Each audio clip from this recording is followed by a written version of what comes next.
Dor de cabeça constante, desconforto e irritação, porque a gente fica até mal-humorado, não tem? Se você tem enxaqueca, saiba que alguns alimentos podem piorar a doença. De acordo com a Organização Mundial da Saúde, a enxaqueca atinge cerca de 15% da população mundial. No Brasil, são mais de 30 milhões de pessoas que sofrem com os ataques. Pois é.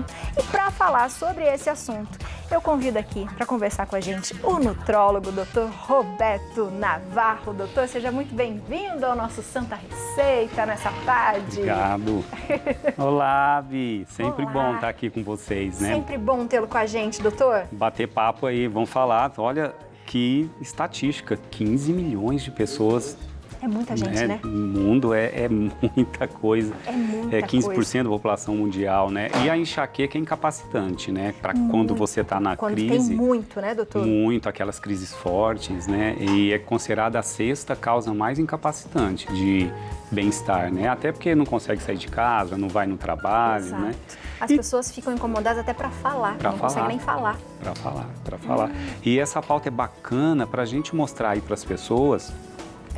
É lógico que quando você está numa crise de enxaqueca mesmo, que ela veio, e a crise de enxaqueca geralmente ela começa por uma dilatação súbita dos vasos sanguíneos, esse aumento de fluxo sanguíneo súbito nos vasos sanguíneos cerebrais é que desencadeia a dor.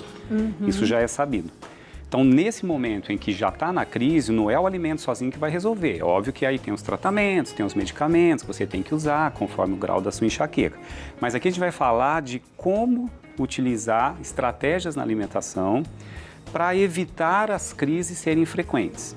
E se vier, que venha mais fraquinha, que não seja tão incapacitante. E tem tudo a ver com uma questão de prevenção pela alimentação e evitar alguns alimentos que pioram, porque como está ligado a uma dilatação súbita dos vasos sanguíneos do cérebro. Por isso que a enxaqueca ela é pulsátil, né? Diferente daquela dor de cabeça mais porque você está um pouco cansada, quando você está com dor de cabeça tensional, que parece que é um chapéu apertado, né, na cabeça toda. A enxaqueca, geralmente, ela é mais de um lado da cabeça, ela pulsa. Sente, a veinha, assim, parece que está pulsando. Isso caracteriza muito a enxaqueca. A gente chama de hemicrania, metade do crânio que dói.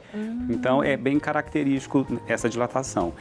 Quais substâncias presentes nos alimentos podem causar essa dilatação súbita dos vasos sanguíneos? Quais, doutor? E que levam a uma reaçãozinha inflamatória do vaso sanguíneo. Eu não posso deixar de falar pelo menos alguns aqui. A correlação com o glutamato monossódico, que é um realçador de sabor. Eu vou mostrar aqui alguns alimentos, né, que ele está presente. A tiramina também, que é uma substância. Na verdade, é um derivado de um aminoácido que a gente come nas proteínas dos alimentos. Então, a tiramina, ela sozinha, não é culpada. O problema é a quantidade que você ingeriu. Para quem tem hipersensibilidade para enxaqueca, essa tiramina em quantidades maiores causa uma vasodilatação súbita dos vasos sanguíneos também. Então, a gente fica de olho nela. Tem a teobromina, que também é uma substância que tem um efeito vasodilatador súbito para quem tem sensibilidade para enxaqueca, vou mostrar onde está. E vamos falar um pouco da relação também da cafeína. Né, que tem muita gente que é bom, por exemplo, se eu não tomo um café de manhã, eu tenho dor de cabeça. Exato, aí é a abstinência da cafeína que dá dor de cabeça. O que a gente sabe da cafeína? A cafeína, ela em si, ela pode aumentar um pouquinho a concentração, né, você ficar bem. O excesso da cafeína pode estar ligado a um aumento de ansiedade. Então, o que a gente sabe? Que tem outros fatores que são também desencadeadores da enxaqueca, além dos alimentos. Então, o estresse, a insônia, a fadiga, o cansaço, cheiro forte para alguns influencia, luz excessiva, né, muitas horas de trabalho. Então, são fatores paralelos que a gente também tem que levar em consideração. Então, a cafeína, ela em excesso, para alguns pode trazer um pouco de irritabilidade, uma insônia e ter uma dor de cabeça por isso. Mas o que a gente vê na cafeína é a abstinência dela levar a dor de cabeça, a uma cefaleia tradicional ou a um quadro de enxaqueca para quem tem predisposição. Se você se habitua a tomar café todo dia, faz parte da sua rotina, você está bem habituado, até 3 xícaras ao dia parece que é um limite seguro, que a ciência não condena, você se adapta bem, ok. Se você não tomar café pela manhã ou no seu momento, você vai desencadear uma dor de cabeça, você vai ter uma abstinência. Aí você toma o café, melhora. Então a relação da cafeína é o excesso não é legal, mas também quem está habituado toma direitinho e tem abstinência.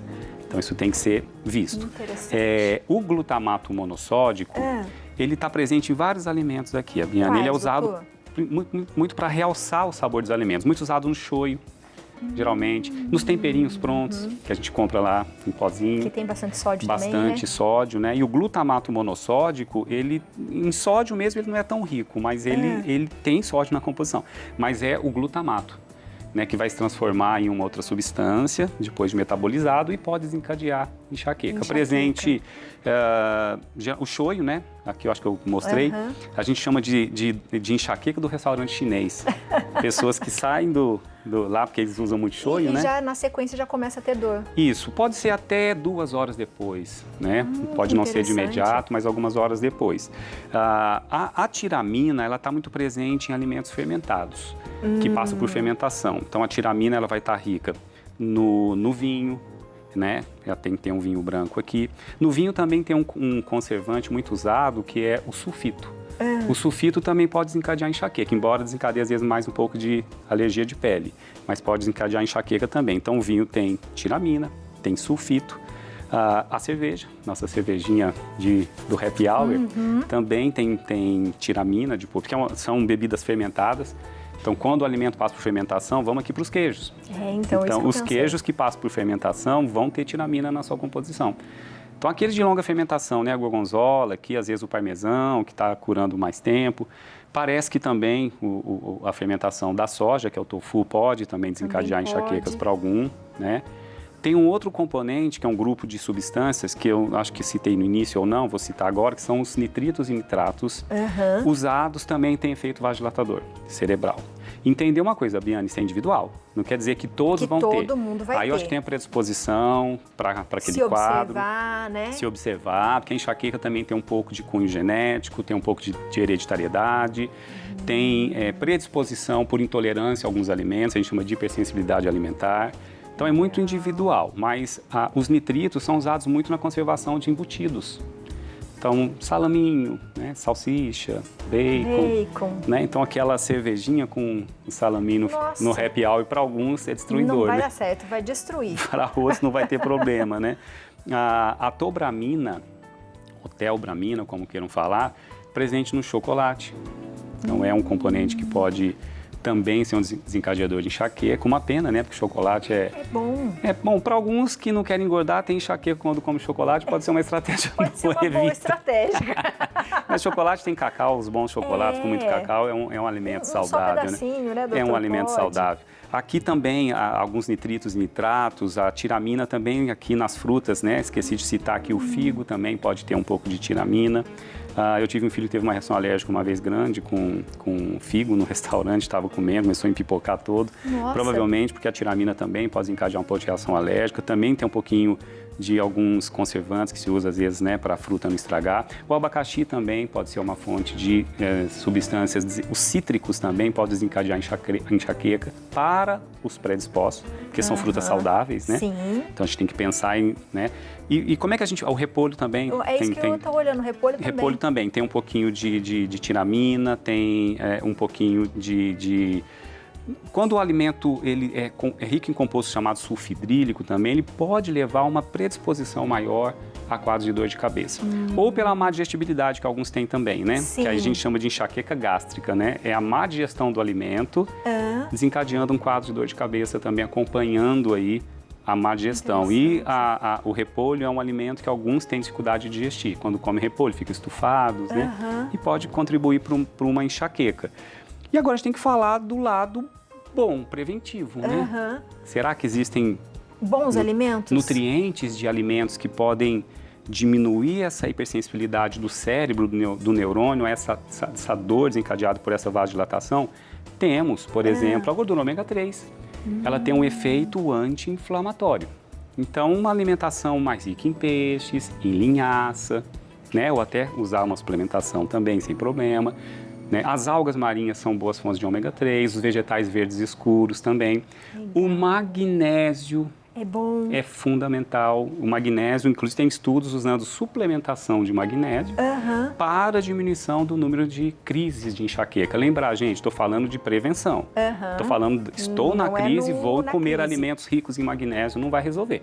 Mas como prevenção, alguns estudos com alimentos ricos em magnésio, com alimentos ricos em vitamina B2, as vitaminas do complexo B podem diminuir um pouquinho a tendência quase de enxaqueca.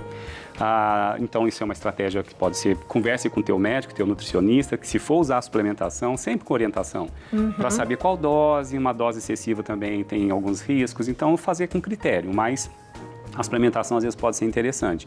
A gente pode pensar um pouquinho também em diminuir todos os fatores que vão acompanhar os gatilhos, né? Passar a dormir melhor, a ter uma noite de sono mais tranquila, ter as horas de repouso, não ficar muito na frente de muita luz o dia inteiro. Física. Atividade física, né? Doutor, a gente tem umas perguntinhas. Bora lá. Coloca na tela pra gente ler. Vou ler aqui, ó. Tá bom. Josiane. Ela é de Belford Roxo, Rio de Janeiro. Belford Roxo, Rio de Janeiro. Olá, tenho enxaqueca que incomoda somente no período menstrual. Já faço o tratamento com remédios. É normal? O que deve ser evitado neste período? Bem, ela já sabe, né, doutor, que ela vai ter naquele período. Isso. Ela pode ir evitando antes, prevenindo antes? Sim, tem algumas referências de estudos que podem ajudar nessa pergunta, sim. Primeiro que a enxaqueca ligado à menstruação tem causas hormonais, oscilações do estrogênio, da progesterona, que desencadeiam o quadro. Mas o que se viu é que uma alimentação com menos açúcar, na fase pré-menstrual, o açúcar ele libera muita insulina, essa hiperglicemia também pode ser um desencadeador de irritabilidade do neurônio. Então, uma dieta mais pobre em açúcar ou evitá-lo, tá? Evitar o álcool também. E caprichar um pouco mais em alimentos ricos em magnésio, né? Legal. Vegetais verdes escuros são ricos em magnésio, tá? Então, espinafre, brócolis são excelentes fontes de magnésio, sem problema nenhum. E alguns sugerem alimentos que contenham cálcio, como diminuidor também, principalmente da cólica, talvez nem tanto a enxaqueca menstrual. Tá? Mas aí tomar cuidado, se for tomar um iogurte, tudo bem, se não tiver problemas com a lactose, se não tiver problemas com a caseína. Né? Mas eu preferiria aqui evitar sal também, o excesso de sódio próximo do ciclo menstrual, porque a mulher retém muito líquido. Verdade. Essa retenção líquida aumenta um pouquinho o inchaço também da região cerebral. Então, acho que essas dicas aí e gerenciar o estresse, né? Eu sei que não é fácil, porque a mulher de TPM... Isso que eu ia falar. Nesse período a gente já fica mais nervosa. Tem mais perguntas. Tá bom. Paulo Roberto, de Três Marias, Minas Gerais. Boa tarde, Paulo Roberto. Sucos de uva podem dar dor de cabeça? Percebo que sempre que tomo um suco de uva, daqueles engarrafados de vidro, independente da marca, que são fortes, né, doutor? Exato. Tenho dor de cabeça. Obrigada a você, Paulo. E aí, doutor, é verdade isso? Pode. Aliás, uma dica, isso que ele falou. Percebo sempre que quando tomo tal alimento, depois vem a dor de cabeça. Então, é legal para quem fica confuso, falar, será que esse alimento me causa enxaqueca? Faz por um tempinho, vai anotando, né? Faz um diáriozinho. Olha, hoje eu comi isso, e se teve dor de cabeça ou não. Para começar a correlacionar, né? Porque às vezes são tantos alimentos que você fica em dúvida. Mas suco de uva, geralmente a indústria coloca no vinho, que eu citei, inclusive, tá? No vinho tinto, principalmente. E na uva, os sulfitos e um pouquinho de nitrito para conservação do vinho ou do suco de uva, independente do álcool. Né? Se fosse, não, mas é o álcool, mas suco de uva não tem álcool, né? Porque o álcool pode desencadear enxaqueca também. Então, provavelmente, ele deve ter hipersensibilidade a sulfito, que é um dos componentes, não que está na uva, mas colocado pela indústria para engarrafar e preservar um pouco mais o alimento. Provavelmente outros alimentos, como o próprio vinho, ele também deve ter. Também. Somente o tinto. Tem mais uma perguntinha, doutor, vamos lá. Da Suelen, de Salvador. Nossa, eles estão maravilhosos, o Brasil inteiro, cada hora um pedaço, né? Boa tarde, Suelen. Sinto dor de cabeça com um pouco de náusea e tontura. Esses sintomas podem ser de fato da enxaqueca? Obrigada, beijos pra você. E aí, doutor? Pode sim, né? Suelen, pode. Aliás, a enxaqueca, a característica muito da enxaqueca é essa áurea, né, que a gente chama, acompanhado de vários sintomas. A dor de cabeça tradicional, ela geralmente é aquela dorzinha em peso, que você fica um pouquinho ali, né? Mas a enxaqueca não, geralmente pode ter náusea, pode ter vômito até, pode ter tontura, pode ter sensação de pouca concentração e às vezes a pessoa percebe que vai ter a dor pelos sintomas que precedem. Né? Quem tem enxaqueca sabe disso. Às vezes fala, ixi, eu já vim minha enxaqueca, porque eu já estou sentindo... começa a pulsar antes da hora. Ou estou começando a ter um pouco de náusea, estou começando a ficar enjoado, estou começando a olhar para a luz e não gostar, aí a crise vem. Então, a enxaqueca é uma síndrome, né? Que se acompanha de vários sintomas. Um deles, pelo menos alguns deles, a Suelen citou aqui. Boa. Realmente pode. Doutor, muito obrigada por hoje. Eu que agradeço, sempre. Sempre bom Seja vir aqui. bem-vindo à nossa Obrigado. casa. Você de casa ficou com alguma dúvida? Segue o doutor na internet, @doutor Roberto Navarro, tudo junto. E tem também o site que é robertonavarro.com.br. Aproveita e faz pergunta pro doutor, né, doutor? Tamo junto, vamos lá. Qualquer dúvida é só entrar lá nas minhas redes sociais. Eu sempre que posso eu respondo com muito carinho para todos. Um beijo. Obrigado. Beijo pra Maluzinha. Obrigada, Bi. Manda sim, pode deixar.